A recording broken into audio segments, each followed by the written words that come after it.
Welcome back to the Lanterne Rouge Cycling Podcast presented by Zwift. Zwift January update is here. More on that in a second, but this is the Cadel Evans Great Ocean Road Race.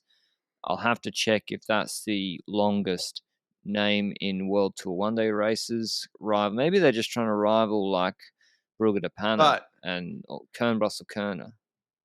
what's up with these Australian races, like putting brand names in front of every single stage, and the It's not Sanderson great, Under with is it? every stage, and now Deakin University Cadel Evans Great Ocean Road Race, or Yeah, what was that?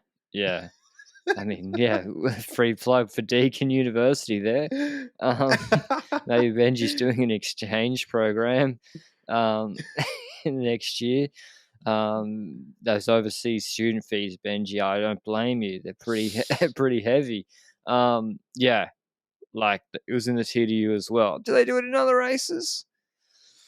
Not sure.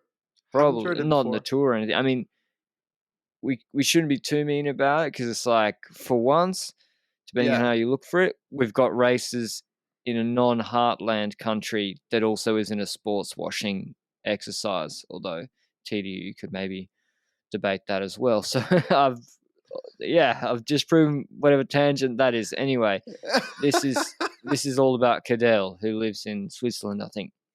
140 k's from Geelong to Geelong in honour of Australia's first only Tour de France winner.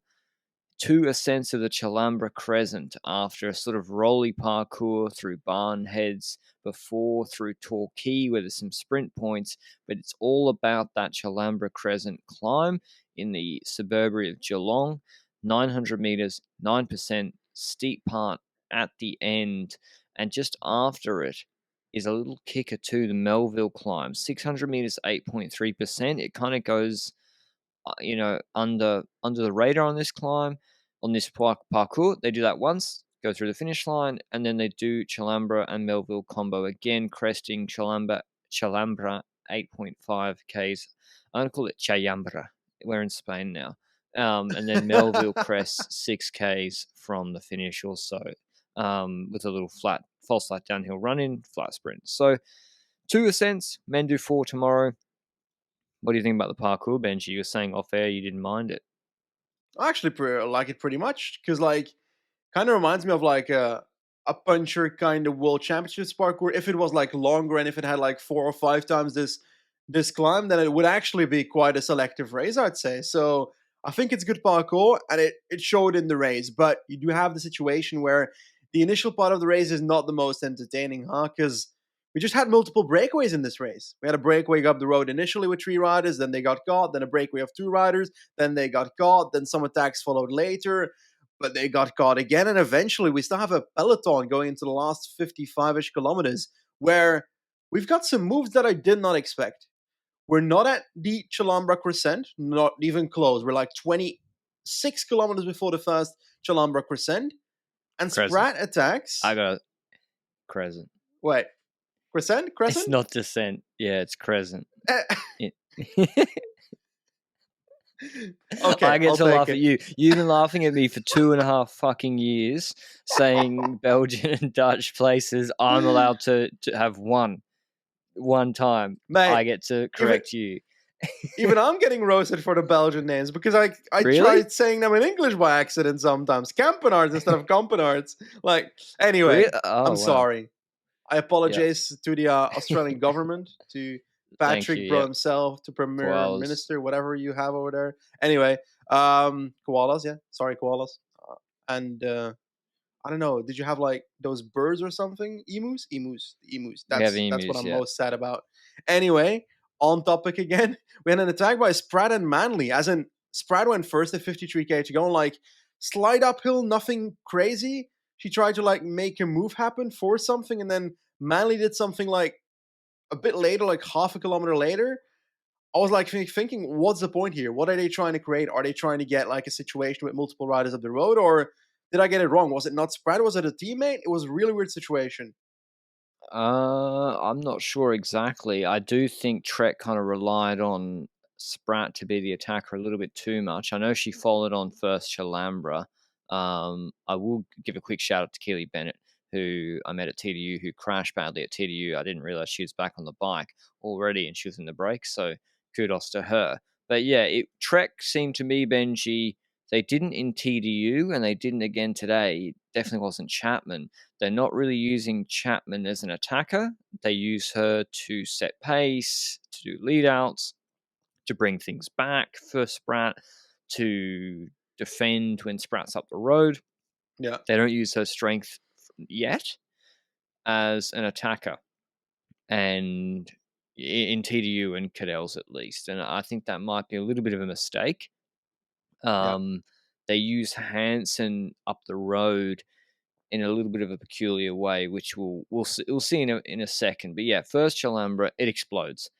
Double Hickok, EF have been good in TDU. They're good again today. They just don't have that your top rider to go with Spratt. But yeah, Double Hickok goes at the foot of the climb, Spratt's on the wheel, and then a bigger group forms with Argeist and Noskova. That Zaf team actually is doing quite well here in Australia as well. Chapman, they're pacing for Spratt, Benji. I don't really think she should do that because Spratt, it's like, let's do an analogy. Let's say Chapman is Tej Benoit, extremely strong, versatile in the Jumbo Classic squad, but Spratt's not Wout van Aert. She's got one way of winning, which is going solo. She is not going to win a sprint from the group. Wouldn't it be more effective if she was used to attack ahead from that group, like Jumbo did in Omloop? I think so as well. Like the situation that happened in Australia, in the Australian Champs, if I recall correctly, was them also rolling attacks and not necessarily pacing for each other because maybe they hadn't Yeah, realized who was the strongest yet and so forth, and it delivered Chapman a victory in the end. But into Down Under, we switched towards what you said, which was Chapman working for Spratt, which worked out in the race, but eventually GC wise it didn't. Now, when it comes to this race, you've got two climbs. You can use Chapman on the first climb to try and do an attack or slip into a move and so forth while Spratt focus on the last climb. That's possible, or you can have Chapman force a move in between the climbs or before the climbs, or on that small climb on after the Melville. yeah, exactly. After the Chalambra Crescent. Crescent. Pretend that was okay. Crescent, okay. I'm learning, Probably, eh? I bet you Americans will be like, "That's not how we say it." Or so Exactly. I'm probably saying it just for how Australians say it. It's not even right. It's not even Anyway, English. I agree that there's more that Trek can do with Chapman, and I think we're going to see that in the rest of the season. I think in like a Ronde Yeah, van Vlaanderen, we'll see Chapman be more an offensive rider in the team, while they have stronger riders next to that, like a Balsamo and so forth, that will take more the leadership role in those races. But also when it comes to Amanda Spratt, I I would say though, while she can't win a group sprint, I won't say she's terrible at sprinting. As in, I swear she got like 4 for 3rd or something in that first sprint that Picolik won yeah. in the Tour Down Under, where she went on the right side of the road and still had a pretty good sprint. So it's like if you got a 1v1 head-to-head sprint, I still say it's like 50-50 a lot of the time with a lot of the riders in this group. But that's not the case if you got 10 riders. So Chapman is facing Spratt in this group, this 10-rider group that creates itself on top of that first Chalambra climb. I'm going to say climb at this point. And you're pacing her to the next climb. So that's what happens. And we do see Spratt making a move. Was it on Melville or was it like on the graphic said Queen's Park Road, but I think that's the same. I think it might be that. Yeah, because I thought it would have been Melville. It's like a couple of Ks after the Chalambra climb. I think that's where they should have gone with Chapman, and then Spratt sits in the wheels. But Yeah. she went there. But the bunch was coming back. They had Rosamund Gannon, Manley. There was no one else really helping Trek too much. A few people pulling through. I mean, Outhaste had Grace Brown behind, who she said was their leader before the race. So she was just mostly sitting on at this point because she's got Brown in that purple UCI leaders jersey. But as a reminder, the Zwift Hub Challenge, you got 1 day left, maybe less than 24 hours once this is uploaded. Zwift Hub Challenge, ride 25Ks, you can join, and then the code's redeemable. You got to join within 24 hours before end of 28 January, but then you can redeem it later. You got to write 25Ks to unlock £50 or $50 or euros off a Zwift hub, which is already the best value or best price trainer on the market. Let's try and break those 150,000 participants, which is a crazy number, going on the Zwift hub and then getting straight onto the Zwift afterwards. So go and check it out. You can see the link down below. Don't miss out on that extra discount off a Zwift hub if you're in Europe, UK, or North America. But yeah, it comes back together.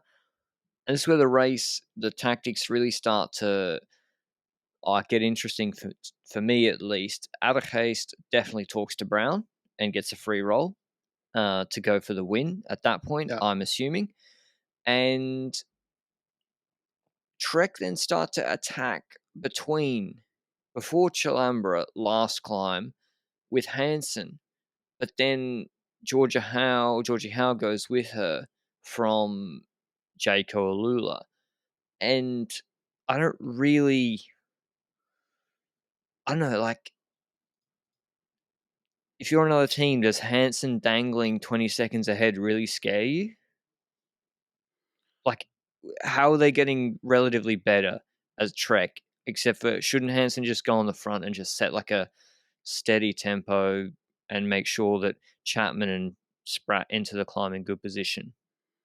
I think the situation they're probably trying to create is send the rider up the road so that if Spratt attacks on that Chalambra, that Loretta Hansen can help Spratt out for a tiny bit still. Or they're creating a situation where they're forcing other teams to True. spend riders either chasing or hunting down Hansen. Because while you might think, okay, I'm an opposing team, it doesn't really matter, and Hansen is up the road, some other teams might still fall for that and might still spend riders doing that. And I think some teams probably started chasing her, like with a Georgie Howe and Lawrence Stevens from EF as well. But those are also domestiques, so it's also not that they're Exactly. using any leaders. So it's not really hurting as much as if, for example, a Manly would respond Yeah. on that. But then again, Manly does respond on the next one. So I guess Hansen Well, before attacks then, again. Yeah, go no, ahead. but before then, so Hansen got brought back, but then this happened on Corkscrew, right? Before Corkscrew, she makes the same mistake, or the same mistake is made. She doesn't attack just before Chalambra. I'm not talking when she and Howe went over the finish line at Yeah, the sprint. I'm talking after. She goes to the front, Spratt's third wheel. I think she's doing a lead out. I don't think she's attacking. And someone lets her wheel go because she's pushing way too yeah, hard. And I think that because when she turns around, she sees no one's on her wheel. She literally stops pedaling for like 3-4 seconds. yeah. And that to me suggests it was not an attack. She then is like, well, fuck, I have a gap now. I got to go on with it. But I don't think her intention was to do that because, and she did that into Corkscrew, remember? And then Yeah, Chapman had yeah. to start her work earlier on Corkscrew. And so the Is same that thing sort of happened today. I recall speaking to a track rider about that specific thing on Corkscrew, where it was both the motorbike that was just before Hansen that improved the draft and so forth. But I also feel like when she's facing at the front, that she just goes too hard in the first place. Yeah. Or is that me thinking that? Because I Her first swear 30 she's seconds are too hard. too surgy. Yeah. Well, And so, it didn't and so help. then, and Spratt kind of was just like, geez, something like, I think, and Spratt wasn't on her wheel directly. So then when the Zaf rider, I think, the Zaf rider was like, I'm not following that before the climb. And then Spratt's like, I'm not going to close this 10-meter gap to my Noskova. teammate. Yeah.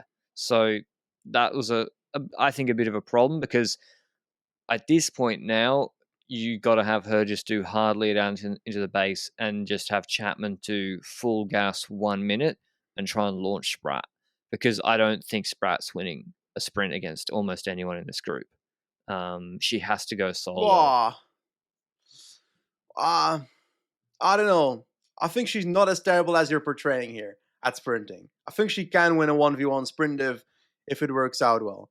But it depends on who you've got with you. That's the I issue. want to look through her Palmares and see how many of them are not solo. Okay, valid, valid. I Now mean, they get to I that think climb. there's a difference Okay, though between. I agree. I think there's a difference between high speed sprints and 2-up yeah, sprints, and I yeah, think that's true. maybe a high speed sprint she's better. But yeah, That's very I don't think possible. she's got much of a chance. Anyway, Hansen gets caught. Manley gets caught after doing exactly the same thing as Hansen just after Hansen. And we're going with this group into the Chalambra Crescent. And that is the second time we do that climb. And we see it was kind of weird. Chapman was spacing the first 2 meters of the climb, and then I expected Chapman to launch Spratt. But that didn't happen because someone else was launching before that. And that was Noskova, who came from his D Works, joined Zaf now, and is actually getting pretty damn solid results. And this shows that a rider that did not necessarily get the best possibilities, opportunities at his D Works can go to a team like Zav and actually try and deliver the results on themselves here, because she makes that move and it looks really strong because there's two people that can follow that. Amanda Spratt, Chapman's work is basically done at that point because Spratt has to respond herself here. And then Luz Adegist, who also responded on the first Chalambra to the move by Double Hickok and Spratt earlier. So once again, the strongest, the same exact riders that were the strongest on the first Chalambra are the strongest on the second Chalambra. And we got a group of basically 3 riders for a tiny bit on the climb because then Noskova drops. So do you think that Noskova would have been better off just not attacking and following Spratt's move, or do you think she would have dropped anyway? I think she would have been better off being a bit more conservative. Yeah, if you're not the strongest outright favorite and you're the first to attack, you're not doing yourself any favors. And she might have got a podium result here, maybe, very maybe, if she didn't attack right at the base and was on the wheel. Maybe she gets dropped anyway because, yeah, Spratt kicks again and Ada Haste is just holding on, although she does kind of half wheel her over the QOM point. So she Yeah. can't have been in too much bother because, yeah, she came alongside her over the crest. We then have a descent down into a quick descent, and then they do the Melville climb, and then it's about 6K to the finish. And Addercase doesn't pull through with the pedal stroke on that descent, which does pedaling parts of it. So Spratt flicks her, Addercase just flows through with her body weight, and then immediately flicks Spratt again before Melville. Yeah. And then we have the Melville climb, and I don't know. I'd have to watch her body language and pedal strokes again really closely, but I don't feel like Spratt threw in a huge attack on Melville. To me, it was a bit more like, when Remco didn't attack Colbrelli on Euro Champs, when he just rode like the steadiest Yeah. pace. He no herky jerky. I'm sure she was doing a hard pace, but she rode like that. Chapman's behind, doing a lot of work disrupting, marking moves. There's EF Yeah. behind. And they crest Melville. What do you think they should do here? With Spratt has out of haste. I think quicker than Spratt. Maybe, let's say it's 70-30. 70-30 out of haste in the sprint. Spratt's still got a chance, but out of haste is doing 20% of the pools max, maybe less at times. How do you think Spratt should react to that? Well, I think the scenario is very difficult for the team in general because you're in a situation where you either have to outsprint Adegist or try and attack Adegist in the run in towards the finish line, or you decide, oh, we're gonna go and sit up and try and get 2 riders again with Chapman in the group behind. But if they do that, that's a terrible situation, in my opinion. 'Cause I don't think you're gonna create something great out of that because Chapman's not a great sprinter either compared to the people in that group still. So the only solution would have been that Spratt would have attacked Adegist in certain points. But I'll be honest, I wasn't outrageously like unconfident in Spratt either, in the sense that I thought there was a chance in a head-to-head that Spratt could still beat Luz Adegist in the sprint. Like, Adegist is not the slowest rider; she's quite fast, but I did feel like there was a chance for Spratt. So I won't say this is like the worst case choice either to try and go for the head-to-head. Personally, I know you disagree with that. I would agree. I would Oh, agree, except once you see Arge's lack of cooperation, I yeah, think that tips the probabilities too far into Arge's favor if Spratt effectively is going to tow her to the line. Arge Yeah, did some pulls, but really Spratt did the lion's share of the work. And so yeah, I think at that point, it's like, just wait for Chapman to come back, roll attacks with 2 from the group, hope someone looks at each other. Chapman's a strong ruler. That I think that's going to give you a better chance, because I really think, leading someone out like that, you just really, you're just not going to win. Like, yeah. you won't win. You will get a podium spot, but I really don't think you win like that. Is there a possibility that Spratt underrated Los Arges? Because we got to keep in mind, Arges is only coming up as a rider in the last couple of years. If you remember, like 2 years ago, towards the end of 2021, she was the one that posted on Twitter that she was looking for a pro team because she didn't have a contract at that point for 2022. And then she ended up riding for ICBT. Is that the correct order of that name? Yeah, IBCT? Irish It's team. so something like that. I don't know what order the letters are in, but anyway, she ended up riding for that team, and she ended up winning. By the way, Zwift World Championships in February last year. So that's also a pretty big thing, but that's also not necessarily a road result where a Spratt would immediately think, okay, that's something I need to watch out for. So you think that Argeist is underrated at this point because she hasn't broken through yet until now? I don't think it was a disrespect thing. I think she was wary of Argeist. I think. Okay. I think, and you see this in men's world tour. You'll see this same situation really often in 1-day races. It almost kind of happened in Amstel Gold Race last year with Ineos, except Kwiatkowski won the photo. But you will see teams have 2 of the strongest 5 riders, and somehow they'll end up in a situation where they have 1 of 2 riders in front and their rider is doing most of the work. And so the numbers, whatever way you look at it, it's just not worked out as well as it could have. Yeah. And it's really hard psychologically to wait. No one ever does it. No one ever really does it unless they're like, I don't know. I mean, Stefan Kung won't do a Benji. Let's take another example. Hypothetical. Kung is with Van der Poel. Yep. No climbs left. Madouas is in a group behind with Christophe Laporte. Or, no, Dylan Van Baal. Madouas is in a group behind with Dylan Van Baal, 20 seconds behind. Kung should never pull, right? No, but that's different there because here we don't have the situation that there's a faster rider behind for Trek. Chapman is not going to win that sprint in the second group. That's the difference between those But two Madouas probably comparisons, won't I think. either. Against Van Barle.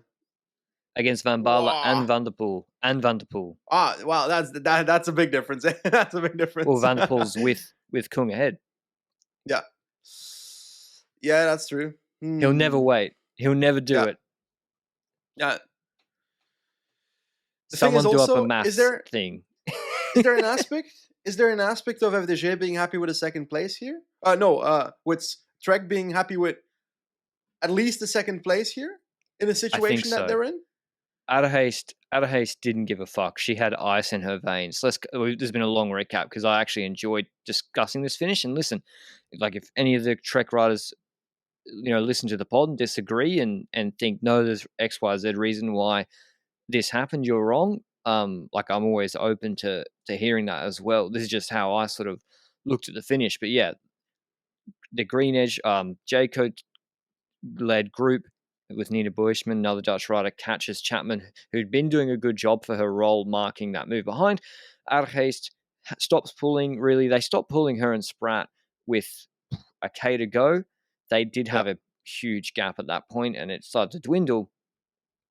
Spratt tries to finesse Argeist. Argeist looks at her and just starts track standing, and it's like, I will come last in this race if I have to. And she looks at Spratt and it goes 5, 4, 3, 2. Spratt goes back to the front and starts soft tapping. So maybe that's a long answer to your point, Benji, that, yeah, Ada Hayes didn't care. Well, at least gave the appearance that she didn't care. She was happy to lose second if it meant she could win. Spratt was like, we're here now. Let's not get caught.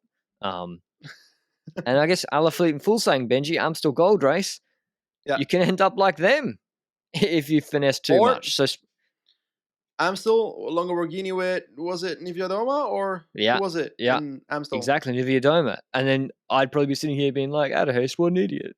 With 2020 hindsight. Anyway, Spratt leaves it out a little bit, and then Ada Hayes goes too early, actually. And I think if Spratt, to Benji's point, which I agree here, if Spratt had been in her wheel and Ada Hayes goes that far out, Spratt's got a chance to win this, but she wasn't, Yep. and she couldn't really come alongside, and she wins the race. So, I mean, Benji started by saying this is an interesting parcours.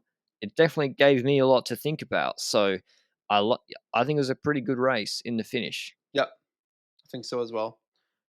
I would also like to add, when it comes to like the second group, we saw Di Francesco once again attacking. Like, that's one of the riders that has been so undercover throughout the last few weeks. As in the Bay crits, she was top 10ing those races, but that's like national crits. So meh. Australians care about that, but me as a premium Belgian, the disrespect. Tim Merlier Anyway. would get smacked in those crits. Probably actually, but fifth in the road race and ITT of the national championships, and then she ends up getting twice fourth in Tour Down Under stages and 16 GC. Now fifth in this race. She's also quite underrated, and she's once again from the Zav team. So Zav's actually got a pretty damn solid team. Like the way they're acting right now. Now, can De Francesco do this in like European races? We still have to see. So I don't know. There once again, the young riders that we mentioned in Tour Down Under, like Henrietta Christie, I think she won the white jersey, if I recall correctly, in that race. Yeah, she's once again here in that second group. Nina Buisman actually becoming a pretty damn fast rider, quite a versatile fast rider as well. She's also prominent here, getting that final third spot. So I'm kind of surprised that Simone Boilard was not sprinting better towards the end, but maybe she was just ruined by the climb, I'm guessing, based on that. But hey, what else do you have to offer when it comes to this race? Rachel Neylan, she still looks really strong. Her result could have been better than that. Not her fault, but she was in that group chasing Spratt and Ada Hayes and doing a lot of the work and wasn't getting cooperation. Rosamund Gannon, she scored a lot of points already so far. Williamson, Dobell, Hickok continue to be strong, and who else do I want to point out? Claire Steele also was strong on Israel. She has looked good so far. She should be valuable in Europe. Rosamund Gannon has scored points so far. Manley has won a stage so far. But do you think Jayco should be disappointed in their performance in the last month, knowing that they've lost Spratt and they haven't been able to deliver the same results as last year? Because I think Rosamund Gannon won the Tour Down Under Festival, whatever it was called. I mean, you can't compare that race to the World Tour races. Yeah, did I expect Rosamund Gannon to be able to go with like Ada Hayes? Kind of, to be honest. Kind of, because she wasn't in the group. She wasn't in the second group either, from memory. So I would expect her to be in that second group. Where's Brown? But Brown, yeah, she had an off day. She like fully dropped. She came 21st. And so Spratt with her second goes into that purple UCI points leaders jersey. But I guess good on Brown for communicating to Ada Hayes to go for it, because like, yeah, if you don't communicate that and then it's too late, then everyone gets mad at Remco in the 2021 World Champs in Leuven, right? Everything has to get back to Remco at some point. Yeah. Everything, yeah. I mean, we'll do a San Juan recap in due course, but I had to throw that one in there. Yeah, I don't know. It's tough as well because it's January. Who knows? But Ada Hayes looks legit. I don't think this is some fluke result. Yeah. she's legit. So we should expect her to be strong in the hill classics, Brabantse type races But once she flies back. who is she? Is she Dutch Chapman or a different style of rider? Chapamon. Chapman. I don't know. I think she's just like Sorry, a hill Brody. classics rider. Tour de Wallonie, that sort of rider. Yeah, just a strong rider, half decent sprint, decent tactics, gets over a punchy hill. Spratt must have been doing good watts. Spratt ruined everyone else. So we got to see her at Flesh and Liège as well. We got to see her in Amstel, I Flesh, think Liège. Cobbles is where I see Audihist. I don't know Oh, why, but really? I feel like Cobbles. 1K, 9%. Doing it with Spratt in good form, who did a really fast corkscrew. And she didn't look too on the limit to me. I mean, that's Tour of Flanders too, right? Like with the Hmm. cobbles, like the climbs are not less than a minute, some of the hardest ones. So She was yeah. in Brabants, I think, in the group with. I think she was one of the only ones that followed a Vollering move at some point last year in Brabants. So 12th last maybe a year. mix of cobbles and hills, eh? Maybe we're just guessing the right thing, both of us, and she's gonna do both. Probably, yeah. Like Lisa Longaborghini does every damn race pretty well. So maybe she's that sort of rider in the future. That's a good comparable, I think. Wouldn't be a bad one to shoot for. Anyway, quite an interesting race. We'll have the men's recap tomorrow. Hope you enjoyed it. Thanks to Zwift, as always. And we'll see you with that recap tomorrow morning Euro time. Ciao.